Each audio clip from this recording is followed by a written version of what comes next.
আসছিলাম রাজশাহী, হাঁটতেছি, ঘুরে ঘুরে দেখতেছি, জায়গাটা অনেক সুন্দর। দেখছেন কি ঘটনাটা ঘটে গেল সেকেন্ডের ভিতরে, এটাই বাস্তব।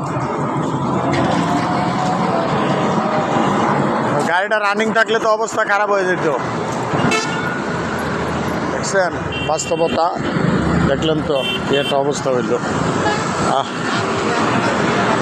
মরে যেত, টাকের তলে পড়তো। জায়গাটা অনেক অসাধারণ। হইল রাজশাহীর কাশিয়াডাঙ্গা, জায়গাটা অনেক সুন্দর। দেখতেই তো পারলেন একদম সেকেন্ডের ভিতরে মানুষ কিভাবে মরে। যাক, সবাই ভালো থাকবেন। মানুষের সেকেন্ডেরও ভরসা নেই।